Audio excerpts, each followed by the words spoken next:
Why do some men maintain complete control in their relationships, while others get psychologically destroyed by the women they love? You see it everywhere. One man makes a decision, and his woman follows eagerly. Another man can't even choose what to have for dinner without negotiating with his girlfriend like he's asking permission from his mother, but twisted part. Both men started with the same confidence, the same masculine energy, the same natural leadership that attracted their women in the first place. The difference isn't luck. It's not about finding a submissive woman. It's about understanding one dark psychological truth that destroys 95% of relationships, because it reveals how women systematically steal power from men without them even realizing it's happening. Most men believe relationships are partnerships between equals. They think love means compromise, sharing decisions and making her happy at all costs. What they don't understand is that every relationship is a power struggle, and the person who controls the frame controls everything. Frame isn't just confidence. It's the authority to dictate the terms, structure, and direction of the entire relationship. It's who decides where you go, what you do, how you spend money, and what behavior is acceptable. The person who holds frame makes the rules. Everyone else follows them. Here's the brutal reality that will shatter everything you believed about relationships. Women don't want equality. They want to submit to a man they can respect. But if you're not strong enough to maintain dominance, they'll take it from you and then resent you for being weak enough to let them. Arthur Schopenhauer understood this dynamic over 200 years ago when he wrote about the fundamental nature of power in human relationships. He observed that power isn't given, it's taken. And once someone demonstrates they can be controlled, they will be controlled completely. Think about this honestly. When you first met your girlfriend or wife, who was in charge? You approached her, you made the plan, you decided where to go and what to do. She followed your lead because that's what created attraction in the first place. But somewhere along the way, that dynamic flipped. Now she makes the social plans. She controls the budget. She decides what's appropriate behavior and what isn't. She's become the authority figure, and you've become the person seeking approval. This transformation doesn't happen overnight. It happens through thousands of small surrenders that seem reasonable in isolation, but collectively represent a complete transfer of power. Each time you give in to avoid conflict, each time you change your plans to accommodate her emotions, each time you apologize for behavior that wasn't actually wrong, you're teaching her that you can be controlled. Carl Jung wrote about the shadow, the parts of ourselves we refuse to acknowledge. But for men in relationships, the shadow is even darker. It's the gradual recognition that they've become exactly what they once despised. A man who needs permission to live his own life. The genius of female power acquisition is that it disguises itself as love and care. She doesn't demand control directly. That would trigger resistance. Instead, she creates emotional situations where surrendering power feels like the loving, mature thing to do. Here's where it gets psychologically devastating. Women have perfected a 3-stage system for establishing dominance that's so effective most men never see it coming. I call it the PCA method: pity, shame, anger. Each stage is designed to break down male resistance until compliance becomes automatic. Stage 1 is pity. She creates emotional distress and presents herself as the victim of your unreasonable behavior. I just wanted to spend time together, but I guess your friends are more important than I am. The message is clear. If you loved her, you'd sacrifice what you want to make her feel better. Most men fall for this immediately because their protective instincts override their logical thinking. They see a woman in emotional pain and assume they're responsible for fixing it. But this isn't love. It's manipulation disguised as vulnerability. When pity doesn't work, she escalates to shame. Now your behavior isn't just hurtful, it's evidence of your moral failure as a man. A real man would want to make his woman happy. Other boyfriends don't act like this. Maybe you're just not ready for a serious relationship. Shame attacks your identity directly. It suggests that your natural desires and preferences make you deficient as a man. Most men will do anything to escape this psychological torture, including surrendering decisions they should never compromise on. If both pity and shame fail, she deploys anger, but not the explosive kind that men understand. Female anger is cold, calculated, and designed to create maximum psychological discomfort. Silent treatment, withdrawal of affection, threats to leave or rethink the relationship. This isn't emotional expression.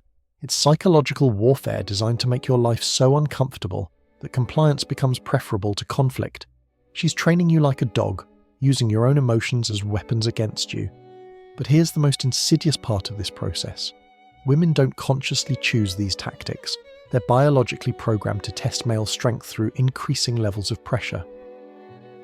From an evolutionary perspective, a man who can be easily controlled is a man who can't protect her or her offspring from real threats. So she tests you constantly, unconsciously, hoping you'll pass by maintaining your boundaries and priorities. But when you fail these tests by giving in, she doesn't respect you more for being accommodating. She loses attraction because you've proven you're not the strong leader she needs. This creates a psychological trap that destroys most relationships. The more you try to make her happy by surrendering control, the less happy she becomes. The more you sacrifice your own needs for hers, the more she resents you for being weak enough to do it. Schopenhauer observed that the person who needs less controls more. In relationships, this means the person who's more willing to walk away holds all the power.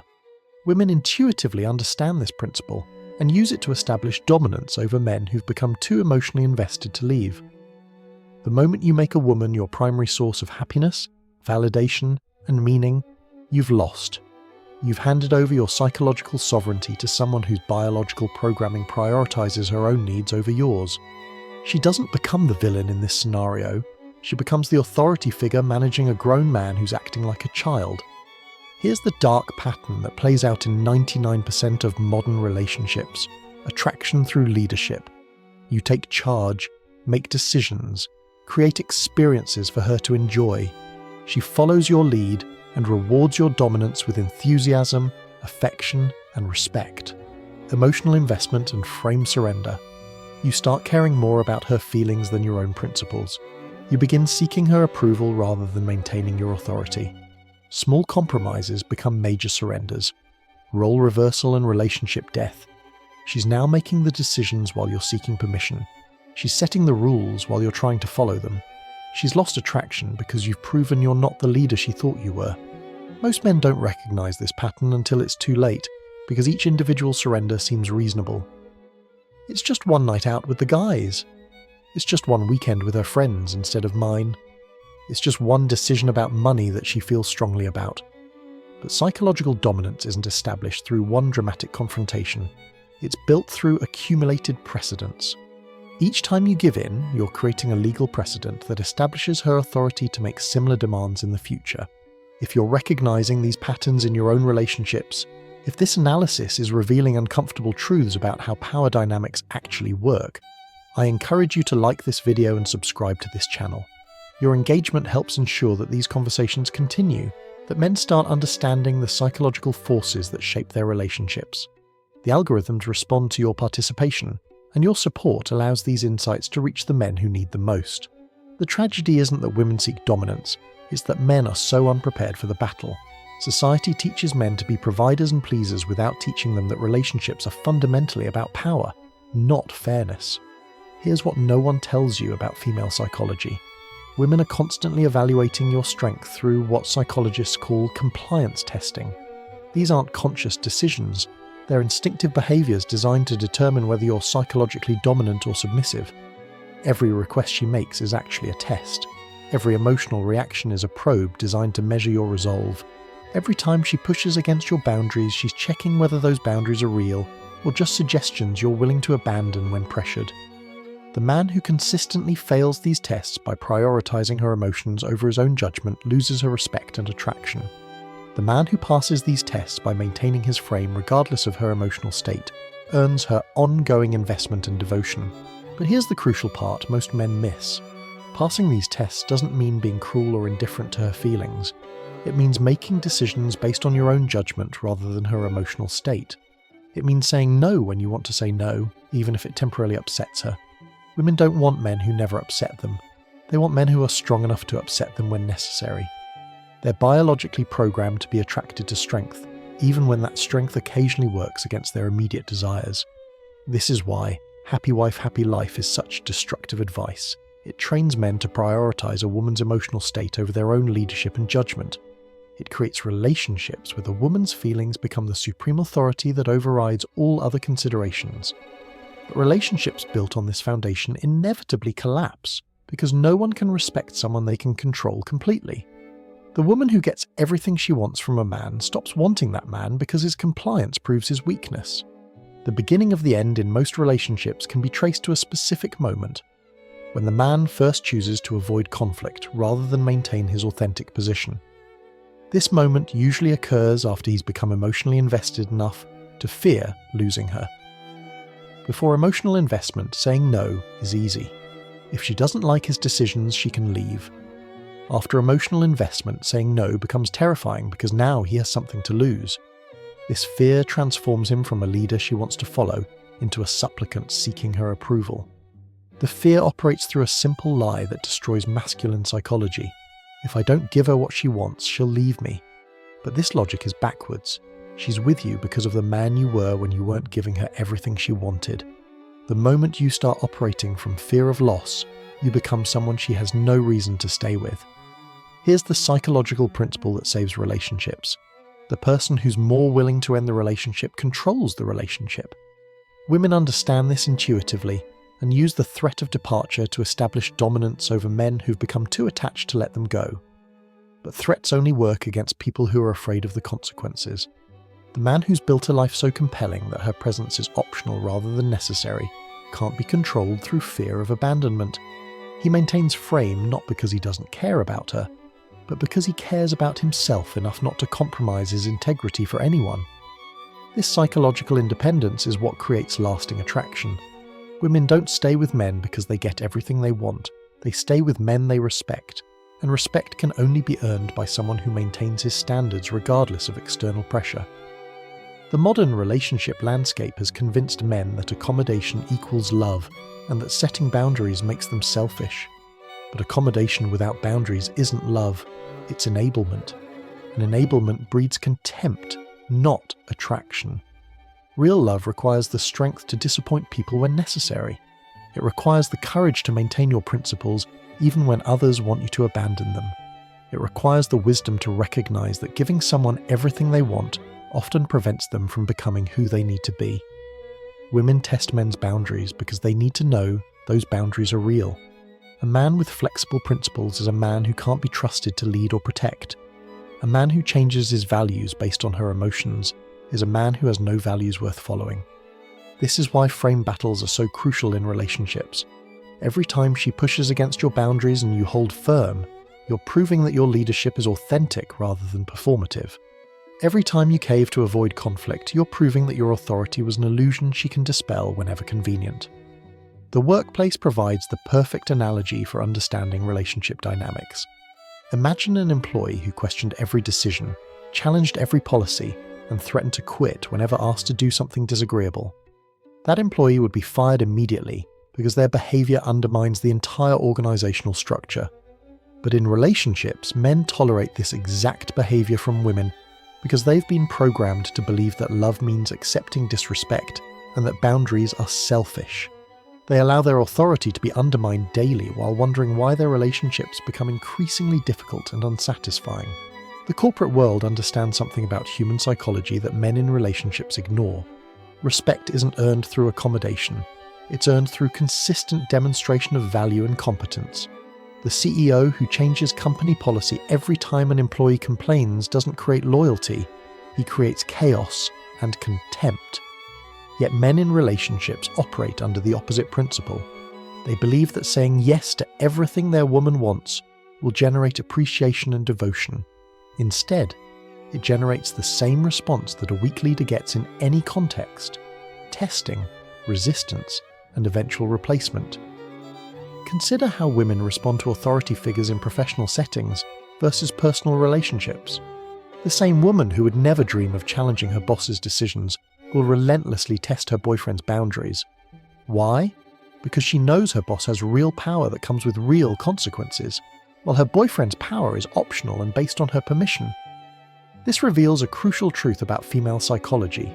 Women don't test men they respect. They only test men they suspect might be weak enough to fail the test. The very fact that she's pushing against your boundaries is evidence that she doesn't yet believe those boundaries are real. The pharmaceutical industry provides another illuminating parallel. When testing new drugs, scientists subject them to increasingly harsh conditions to determine their effectiveness and safety.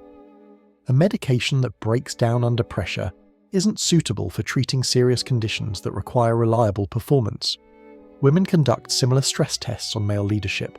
They create emotional pressure, social complications, and relationship drama to see if your frame holds under adverse conditions. A man whose authority crumbles during these tests isn't suitable for the serious business of leading a family through life's inevitable challenges. The difference between successful and unsuccessful men in relationships often comes down to how they interpret these tests. Unsuccessful men view every challenge to their authority as a problem to be solved through accommodation. Successful men view these challenges as opportunities to demonstrate their psychological strength and leadership competence. This distinction explains why some men become more attractive to their women over time, while others gradually lose their appeal. The man who consistently passes frame tests builds a reputation for reliability and strength. The man who consistently fails these tests builds a reputation for weakness and unreliability. Women's testing behavior intensifies during periods of stress or transition because these are the times when strong leadership matters most. Moving in together, job changes, family conflicts, health issues, financial pressures, all of these situations activate her biological programming to evaluate whether you're capable of handling whatever challenges life might present. The man who maintains his frame during easy times but crumbles during difficult periods proves that his leadership was circumstantial rather than fundamental. The man who becomes even more decisive and protective during crisis situations proves that his authority is authentic and reliable. This dynamic explains why women often seem to create problems during otherwise peaceful periods in relationships. They're not being malicious. They're conducting quality assurance testing to ensure that your leadership capabilities remain intact. A relationship without occasional conflict is a relationship where the woman isn't sure whether she's with a strong man or just enjoying a lucky streak. The solution isn't to become a tyrant. It's to become someone whose leadership is so valuable that others choose to follow voluntarily. This requires developing the kind of life, mission, and character that makes your decisions worth following rather than fighting. Women don't submit to weakness disguised as accommodation. They submit to strength that's channeled toward worthy purposes. The man who builds something meaningful and invites her to be part of it creates a dynamic where following his lead serves her interests rather than conflicting with them. But this requires killing the part of yourself that seeks approval from others. You must develop purposes so compelling that relationship harmony becomes secondary to mission accomplishment. You must become so comfortable with solitude that companionship must add genuine value rather than fill emotional voids. The transformation from follower to leader in relationships requires recognizing that emotional discomfort isn't an emergency requiring immediate resolution. When she's upset about a decision you made, you don't need to change the decision. You need to let her experience her emotions without making them your responsibility. This doesn't mean being indifferent to her feelings. It means distinguishing between empathy and responsibility. You can understand why she's upset without accepting that her upset means you did something wrong. You can care about her emotional state without making her emotional state the determining factor in your decisions. Most men fail this test because they can't tolerate watching someone they love experience negative emotions, even when those emotions are temporary and ultimately beneficial. They prioritize short-term harmony over long-term respect, trading their authority for momentary peace.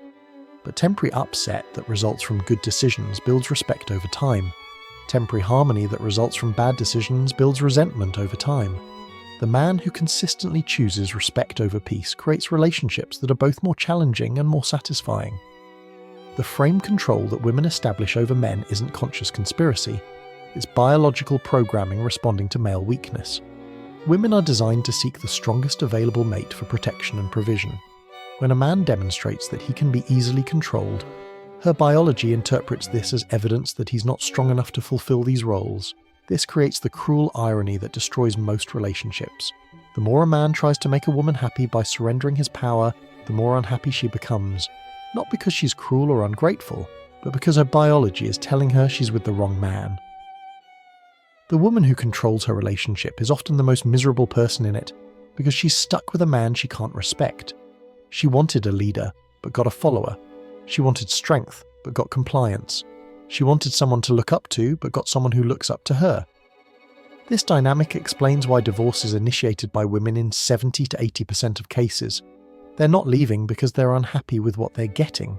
They're leaving because they've lost attraction to men who gave them everything they asked for. The very accommodation that men thought would secure the relationship is what makes it unsustainable. The psychological warfare that women wage for dominance isn't cruelty, it's biology. They need to know that the man they're with is strong enough to handle whatever challenges life presents.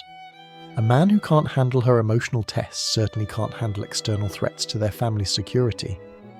From this perspective, her resistance to your leadership isn't disrespect, it's quality control. She's checking whether your authority is authentic or whether it crumbles under pressure. The man who maintains frame during these tests proves he's worthy of her submission. The man who abandons frame proves he was never qualified to lead in the first place. Understanding this dynamic transforms relationship conflict from personal attack into professional evaluation. She's not trying to hurt you. She's trying to determine whether you're the man she thought you were. Your response to her test reveals more about your character than years of pleasant conversation ever could. But here's where most men make their fatal error. They approach these tests with the goal of making the testing stop, rather than the goal of passing the tests. They try to negotiate their way out of frame battles instead of winning them decisively. This strategy backfires because it sends the message that you find her evaluation process burdensome rather than welcome. The man who truly understands female psychology doesn't resent being tested. He appreciates the opportunity to demonstrate his strength. He knows that her resistance to his leadership isn't disrespect, it's due diligence. She needs to be certain that the man she's considering for long-term commitment can handle whatever challenges their future might hold. This reframe transforms relationship dynamics entirely. Instead of feeling attacked when she questions your decisions, you feel proud that she cares enough about the relationship's future to thoroughly evaluate your leadership capabilities. Instead of trying to avoid conflict, you engage with it confidently because you know these battles strengthen rather than threaten your bond. The military understands this principle in their training programs. They don't make basic training easier when recruits struggle, they make it harder. Why? Because the point isn't to avoid stress, but to develop people who can function effectively under stress. A soldier who breaks down during training wouldn't be trusted in actual combat situations. Women apply the same logic to relationships. They don't want men who need perfect conditions to function as leaders. They want men who become better leaders when conditions become more challenging. This is why your response to her most unreasonable demands often matters more than your response to her most reasonable requests. The counterintuitive truth about frame battles is that winning them makes them less frequent over time. When you consistently demonstrate that your authority is non-negotiable, she stops testing it as frequently because the results have become predictable. But when you occasionally cave to her pressure, you reset the testing cycle because she's no longer certain about your boundaries. This creates the exhausting pattern that destroys many relationships, intermittent reinforcement of her testing behavior. Sometimes you hold your ground, sometimes you don't. This inconsistency makes her testing more frequent and more intense because she's never quite sure which version of you she's dealing with. The psychological principle at work here is the same one that makes gambling addictive. When rewards come unpredictably, the behavior that seeks those rewards becomes compulsive. When your frame collapses unpredictably, her testing behavior becomes compulsive because she never knows when she might successfully break through your defenses. Consistency in frame maintenance isn't just about winning individual battles, it's about ending the war entirely.